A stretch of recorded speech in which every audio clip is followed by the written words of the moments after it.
One of the more bizarre stories that I've come across in recent years is this idea that sugar is some kind of drug that's more rewarding and more addictive than cocaine.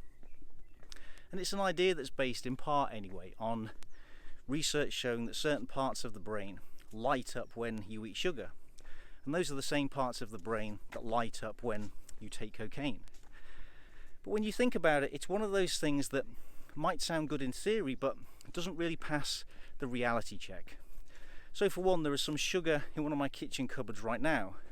It's been there for the best part of a decade, but at no point have I felt compelled to run into the kitchen, grab a spoon and start eating sugar straight out of the bag. And the chances are that you haven't either. And that's because sugar itself isn't really the problem. Now, foods that are high in sugar, like cookies, chocolate bars, cakes, soft drinks, ice cream and so on, can all make you fat if you eat too many of them. But that's not because you're addicted to sugar, it's because those foods taste very nice. In scientific lingo, they're called hyperpalatable foods.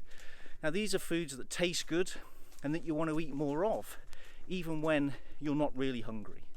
And they contain a lot more than just sugar. They are usually a mix of starch and sugar and fat and salt. They taste nice, they smell nice, they look good, they feel good when they're in your mouth.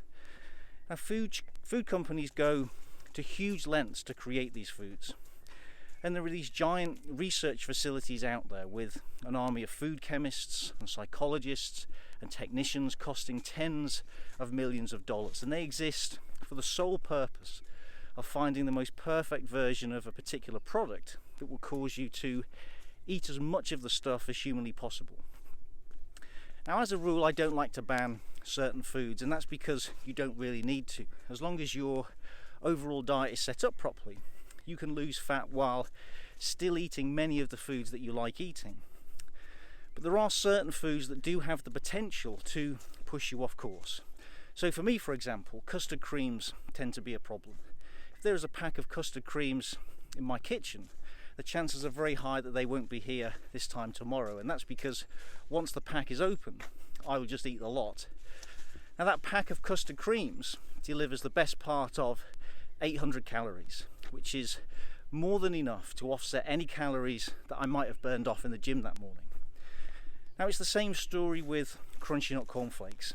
I can quite easily polish off an entire bowl of Crunchy Nut cornflakes and still feel the exact same level of hunger that I did before eating them. So when I'm trying to lose fat, I make sure there are no custard creams or Crunchy Nut cornflakes in the house. Now, if you want to go down the anti-sugar road and try to eliminate every last gram of sugar from your diet, then that of course is up to you. But you are making things a lot harder for yourself than they need to be.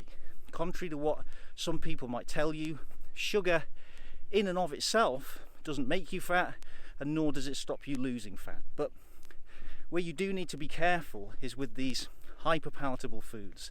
They are a very convenient, very tasty way to provide your body with more energy than it needs, and that energy will eventually end up being stored as fat.